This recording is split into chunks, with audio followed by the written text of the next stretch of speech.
En el nombre del Padre, del Hijo, del Espíritu Santo. Amén. Ven, Espíritu Santo, y llena los corazones de tus fieles, y enciende en ellos el fuego de tu amor. Envía tu Espíritu Creador, y se renovará la faz de la tierra. Estamos estudiando el Catecismo de la Iglesia Católica, su segunda parte, la celebración del misterio cristiano. Segunda sección, los 7 sacramentos de la Iglesia.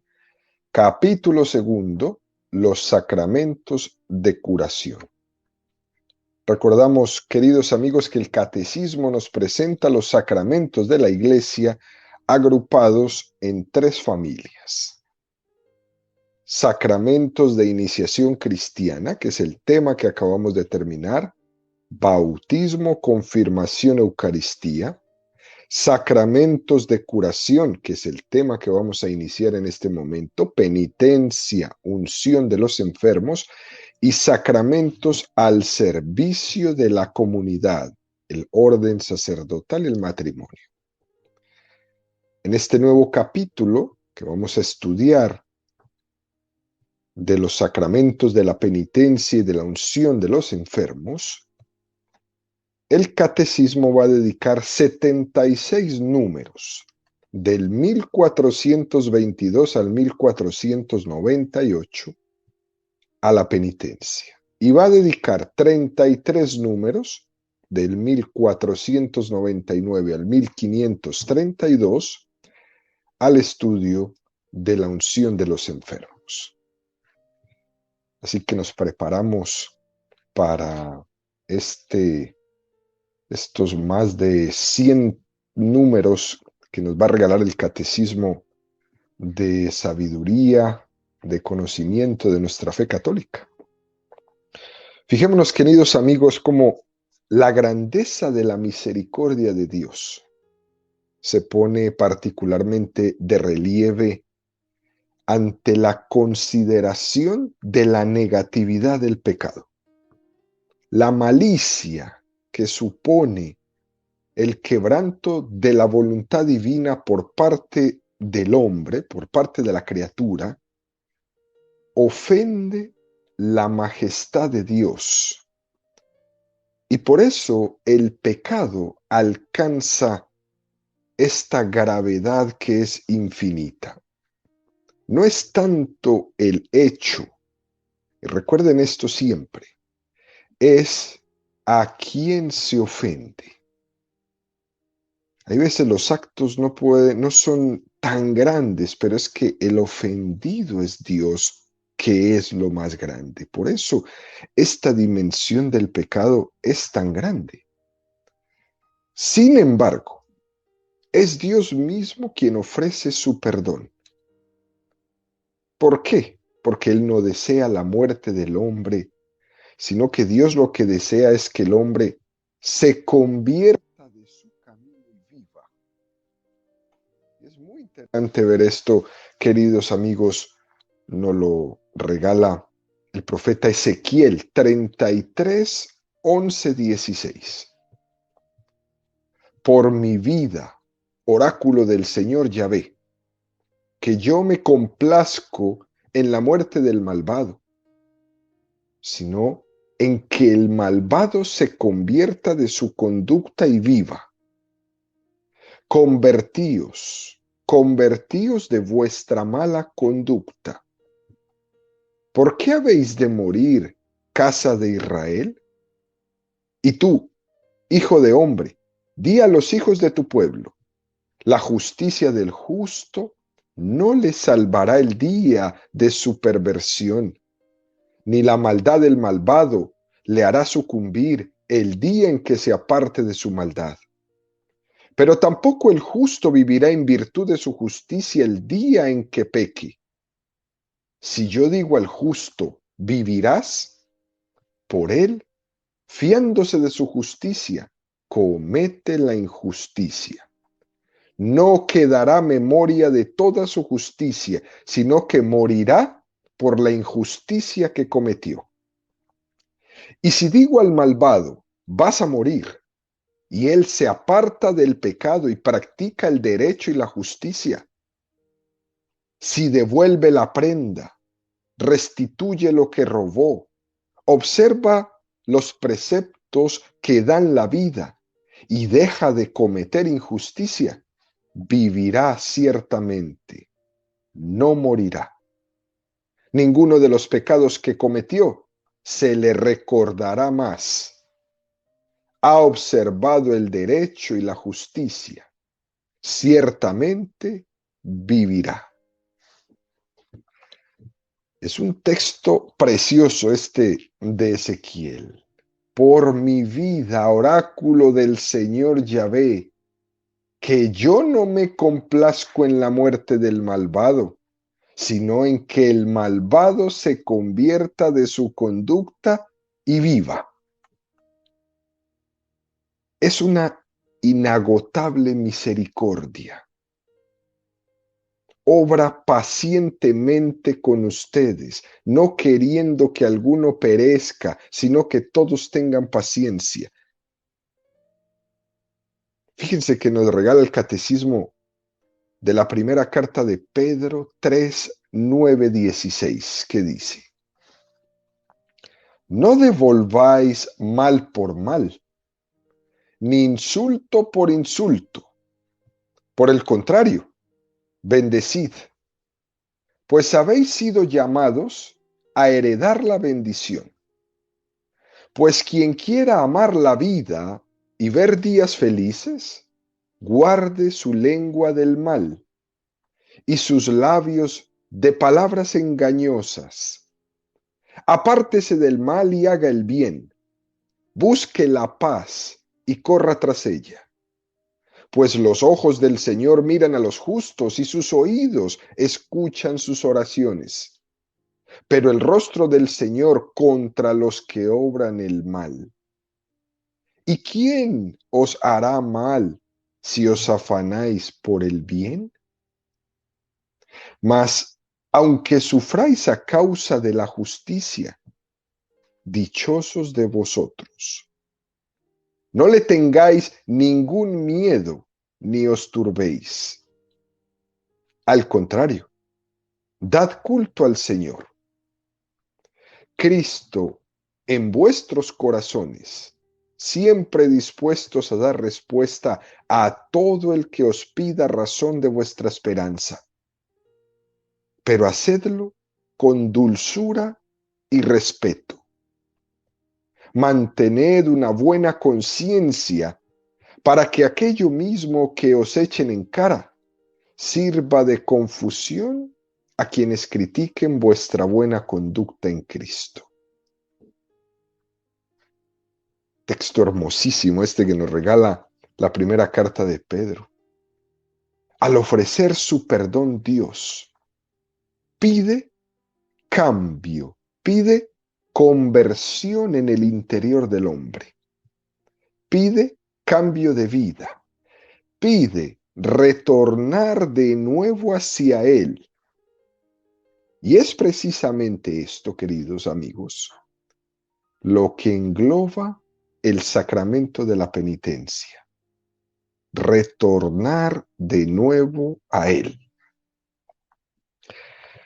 Número 1420 del Catecismo dice: por los sacramentos de la iniciación cristiana el hombre recibe la vida nueva de Cristo. Ahora bien, esta vida la llevamos en vasos de barro. Actualmente está todavía escondida con Cristo en Dios. Nos hallamos aún en nuestra morada terrena, sometida al sufrimiento, a la enfermedad y a la muerte. Esta vida nueva de hijos de Dios puede ser debilitada e incluso perdida por el pecado. Un número precioso que nos presenta el catecismo. Y fíjese cómo se nos dan los fundamentos bíblicos al porqué de la necesidad de los sacramentos de curación. Hemos recibido una vida nueva, la de Cristo.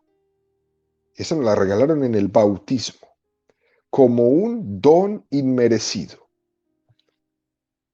El hombre lleva dentro de sí mismo un deseo natural de inmortalidad. El hombre no quiere morir. El hombre tiene un deseo de infinito. El hombre tiene un deseo de felicidad plena. Dios nos ha creado con un deseo que no puede ser saciado por la mera satisfacción de nuestros instintos, de nuestra corporeidad, de lo que nos pide nuestro cuerpo. Comer, dormir, descansar. Hay algo más allá de eso. Somos poca cosa, pero no nos conformamos con esa poca cosa. Nosotros deseamos la inmortalidad. Eso es una cosa muy interesante, queridos amigos. La inmortalidad es deseada naturalmente por el hombre, porque nadie se quiere morir. Cosa diferente que ocurre con el animal. El animal sacia su deseo con la satisfacción de sus instintos. Usted al perro que tiene hambre le da de comer y ya queda listo. No necesita de más. Quedó satisfecho. Y volverá a molestarte cuando vuelva a tener hambre. Y cuando vuelva a saciar su instinto, termina. El hombre no. El hombre tiene en su interior un deseo que no le deja quieto nunca. Un deseo de inmortalidad. Es una muy buena diferencia para todas estas corrientes modernas que quieren asemejar la vida de un animal a la vida de un ser humano. También hay que decir que el hombre, por el pecado, en cierta manera puede cambiar ese deseo de inmortalidad por la búsqueda de horizontes que tienen que ver más con sus instintos. Y por eso, algunos seres humanos nos volvemos animales. Es tan fuerte la búsqueda de saciar los instintos que hay veces los animales parecen humanos y humanos parecemos animales. Porque nos desatamos. Esto es terrible, queridos amigos. Que nuestro Dios sea el vientre y nuestra expectativa, nuestro instinto. Pero eso no es porque en el hombre no exista o haya dejado de tener ese deseo natural de Dios, sino porque el pecado ha hecho que el hombre se ponga unas orejeras para no ver más de su nariz, para no ver más por dónde está caminando. Y ese pecado se encarga de impedirle tener una perspectiva de vida. Y por eso es que llegamos a esos momentos de quiebre tan impresionantes donde toda la vida se le cierra a una persona y no puede ver más allá de su nariz. Este deseo de saciar los instintos de una manera animal que algunos seres humanos tenemos, ese materialismo de saciar instintos hace que nuestros deseos sean solamente inmediatos, solamente instintivos. Esa búsqueda constante de muchas personas de pan y circo. El pan y circo que tenían los romanos vuelve y se repite el día de hoy. Solamente vamos buscando comer y divertirnos. Y lastimosamente, Este pan y circo romano que vivían hace 2000 años es lo que le están presentando a nuestras pobres juventudes hoy. Tú trabaja para comer y el resto del tiempo diviértete. No pienses en nada más. Diviértete en lo que quieras. Fiestas, licores, drogas, sexo. Tú diviértete. Eso sí, trabaja para que puedas comer, pero de resto diviértete. Pan y circo. No pienses en mañana. No pienses en realizaciones. Menos pienses en una vida más allá de la muerte, ni una trascendencia, ni que tus actos presentes van a trascender en la eternidad. No, no, no. No pienses en eso. Eso es cosa de anticuados. Eso es cosa de los curas en las iglesias. No.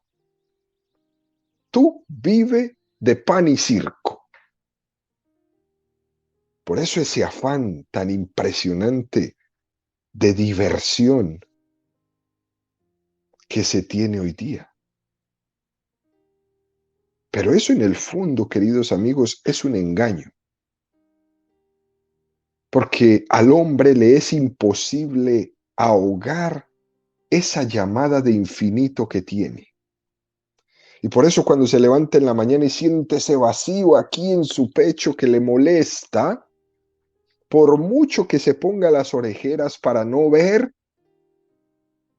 no puede evitar eso que su ser le pide, trascender. Y entonces se levanta la persona y para poder enredar su cabeza, para no seguir pensando en eso que es importante para él, entonces empieza nuevamente a buscar cómo saciar ese instinto materialista, llenándose de cosas, comprando cosas, distrayéndose en una y otra cosa. Y entonces cuando llega el momento de la crisis, en los que el hombre o la mujer tocan fondo y experimenta la vaciedad de ese horizonte tan corto que lleva 30 años no mirando más allá de sus narices, se quiebra. Ese deseo natural que el hombre tiene de algo más, lo quiebra. Y entonces hay que empezar a buscar. Y ahí es donde viene el retorno. Ahí es donde viene la búsqueda profunda. Ahí es donde viene ese momento que escuchamos de muchas personas cuando dicen, si yo hubiera conocido al Señor antes, no hubiera destrozado mi vida en lo que hice durante 30 años. Si a mí me hubieran invitado, si a mí me hubieran dicho, si yo hubiera hecho caso,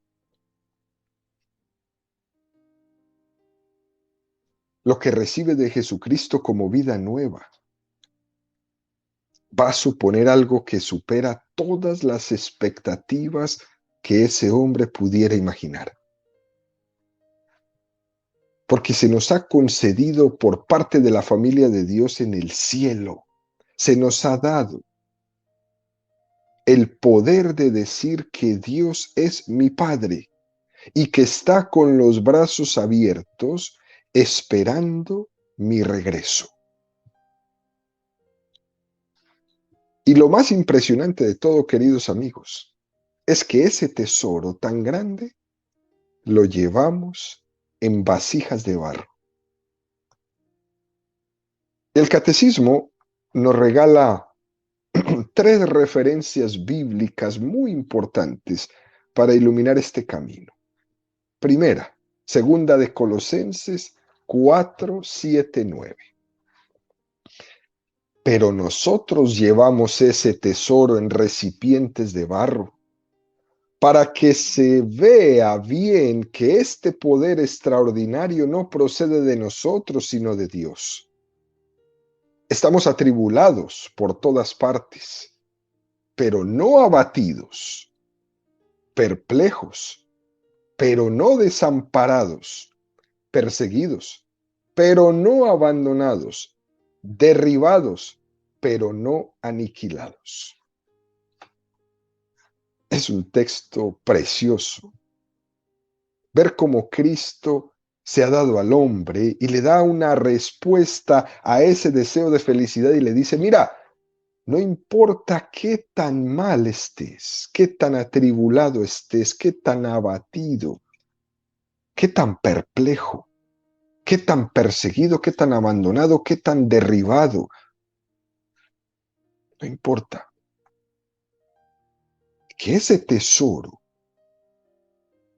lo ha puesto en vasijas de barro y el Señor no se arrepiente. Y yo en toda mi vida he dejado caer esa vasija de barro tantas veces y se ha quebrado en 1000 pedazos. Y ha sido tan difícil agarrar todos esos pedazos y volver a pegarlos uno por uno que ya mi vida parece, es un mosaico de tantas partes que están pegadas. Pero hay una cosa maravillosa. Cuando uno admira el arte y cuando uno ve un mosaico, uno se maravilla de que tantas pequeñas partes pegadas una por una puedan hacer una obra de arte de una dimensión como es un mosaico. Una vasija de barro soy y me he roto muchas veces. Es el misterio de la fragilidad del hombre. Ha puesto el tesoro de la gracia y el tesoro del Espíritu Santo en vasijas de barro. Incluso este sacramento de la penitencia Dios lo va a poner en manos de unos hombres frágiles también, que se han caído y se han roto también. En esos sacerdotes frágiles, el Señor en sus manos de barro también ha puesto el regalo de recomponer, de recibir a aquel que regresa, que también tuvo ese don de la vida como vasija de barro y que la dejó caer y destrozar tantas veces.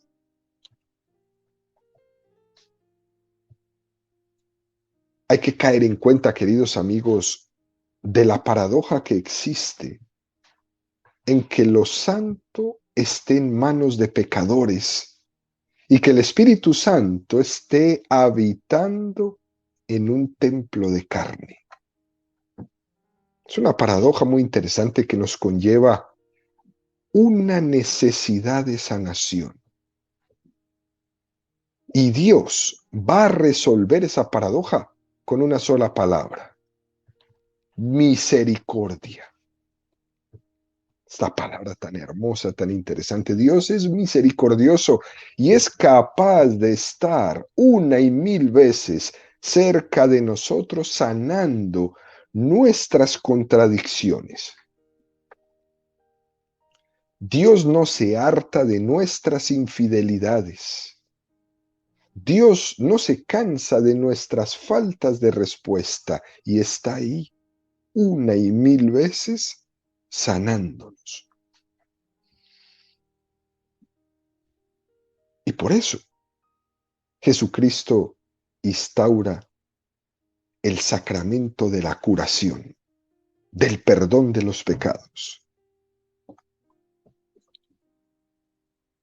Tenemos conciencia de ser de barro y el barro es muy frágil. Y Dios ha querido que esa fragilidad sea acompañada de los sacramentos de misericordia, de los sacramentos de sanación, del sacramento de la penitencia en particular y de la unción del enfermo, que están esos dos sacramentos preservando ese tesoro que Dios ha puesto en nosotros. Segundo texto, Colosenses 3:1-5. Ya que ustedes han resucitado con Cristo, busquen los bienes del cielo donde Cristo está sentado a la derecha de Dios. Tengan el pensamiento puesto en las cosas celestiales y no en las de la tierra. Porque ustedes están muertos y su vida está desde ahora oculta con Cristo en Dios. Cuando se manifieste Cristo, que es nuestra vida, entonces ustedes también aparecerán con Él, llenos de gloria.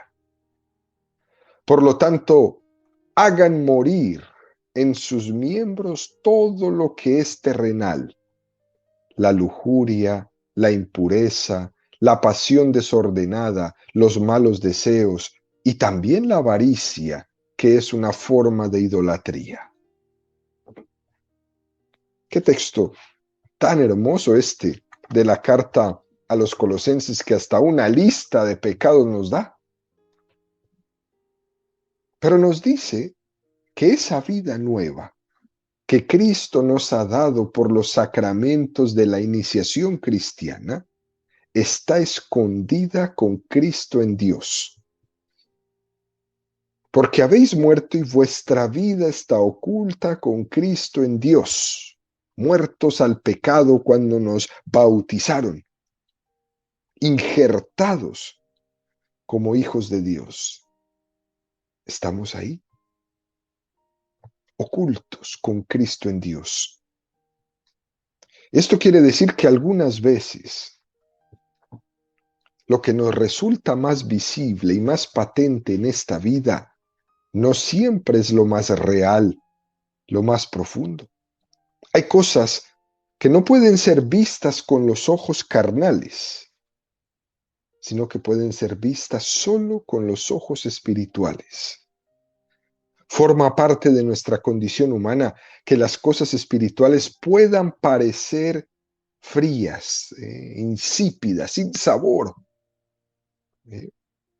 para un paladar sobre todo como el nuestro, que es demasiado carnal, mientras que las cosas corruptibles resulten muy apetecibles.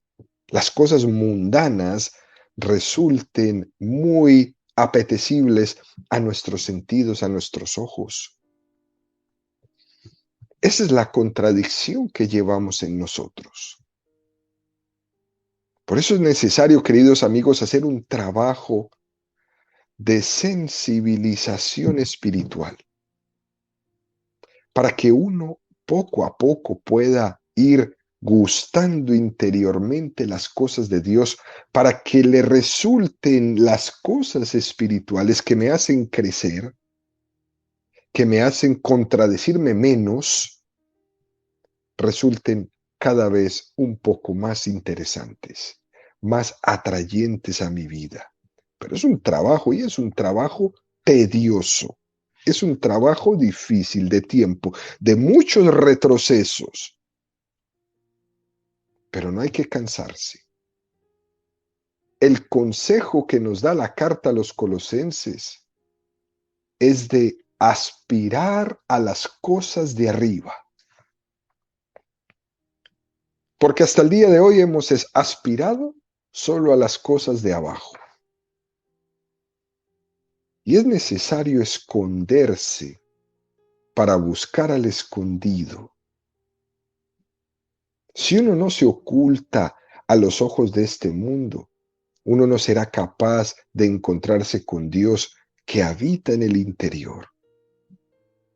Si uno solamente está todo el tiempo buscando aparecer, toda esa farándula, que le condecoren, no, va a ser muy difícil encontrarse con el Señor, porque usted lo que está buscando es solo sus instintos, darle de comer a sus instintos, a su ego, que le idolatren todos. Quien busca esa fama, estar siempre en el candelero, es muy difícil que se encuentre con Dios, porque su público serán los hombres, no Dios. Su público será el reconocimiento del mundo, no el reconocimiento de su Creador. Y los que hemos decidido entrar en este camino de vida espiritual sabemos y queremos que nuestro público sea Dios.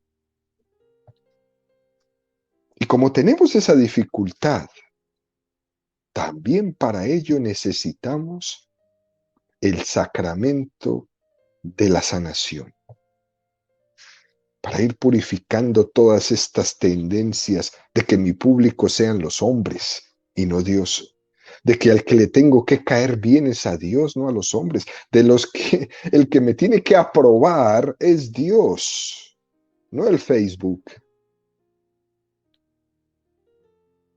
Quien se deja embaucar por el brillo de este mundo, quien está condicionado por el que le vean, el que le digan o porque hablen de él, difícilmente va a ser capaz de encontrarse con el Señor. Va a necesitar una purificación de esa tendencia para poder buscarse en su interior.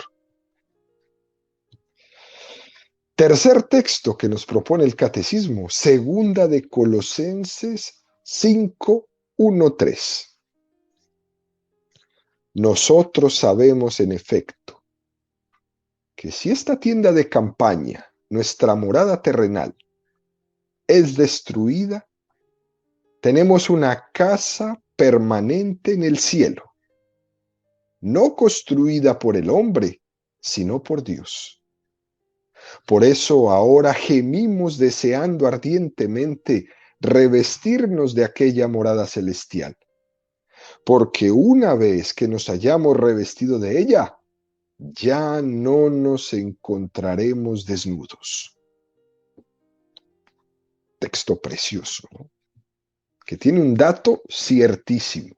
Nos hace ver el catecismo que nuestro cuerpo, por su propia dimensión, tiende a corromperse, que eso no se puede evitar, que todos nos vamos a morir.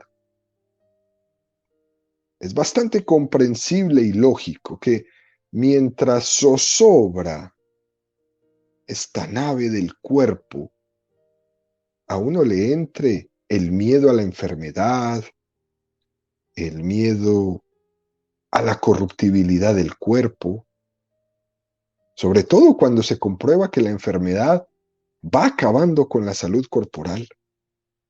Y puede ser que el miedo se apodere de uno. Y el Señor tiene que venir en ese aspecto sanador para hacer sobre nosotros sus signos de consolación. Y para eso el sacramento de sanación, de la penitencia, de la unción de los enfermos, para hacer un signo de consolación, para el Señor estar con nosotros en el sufrimiento.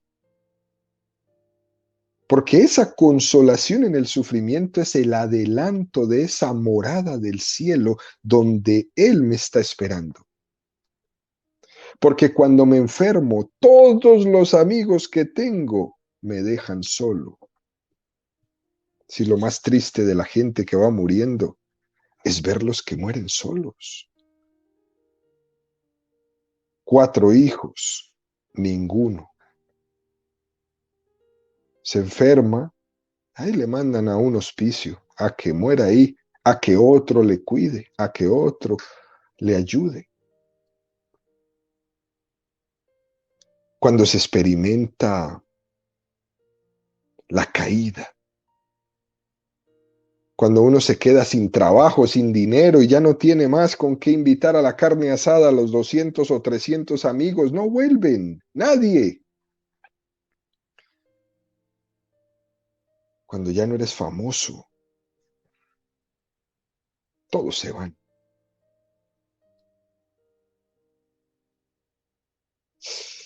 Y viene ese momento de soledad tan tremendo que experimentan muchas personas que han estado rodeadas de tanta gente a su alrededor que les alababan, ¿no? Que les llevaban aquí en los hombros. Tiene que venir el Señor a sanarme ese sufrimiento,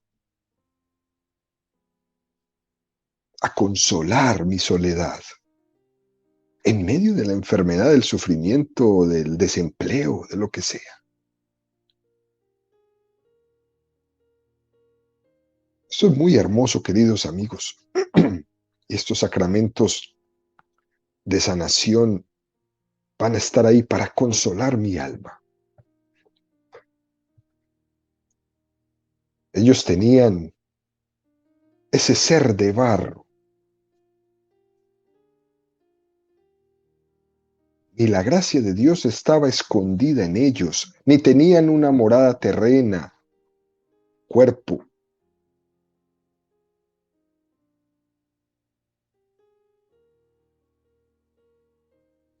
Por ejemplo, los ángeles.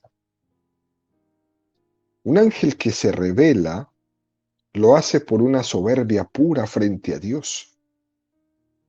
Y por eso está fuera del alcance del perdón ese ángel, porque lo hizo en pleno conocimiento, soberbia pura. Porque un ángel que se ha rebelado contra Dios carece de un corazón arrepentido, pues su decisión es pura y simple. Es lo que le pasa a Satanás. Nosotros no. Nosotros los seres humanos somos de barro. Y por eso el pecado de los ángeles es mucho más grave que el nuestro. Porque ellos no tienen esos condicionantes de cuerpo, de que se va a acabar. Nosotros sí. Y por eso nosotros necesitamos los sacramentos de sanación. Los ángeles no, pero nosotros sí. Dicho esto, el catecismo nos presenta el número 1421. El Señor Jesucristo, médico de nuestras almas y de nuestros cuerpos, que perdonó los pecados al paralítico y le devolvió la salud del cuerpo, quiso que su iglesia continuase en la fuerza del Espíritu Santo su obra de curación y de salvación, incluso en sus propios miembros. Esta es la finalidad de los dos sacramentos de curación, del sacramento de la penitencia y de la unción de los enfermos.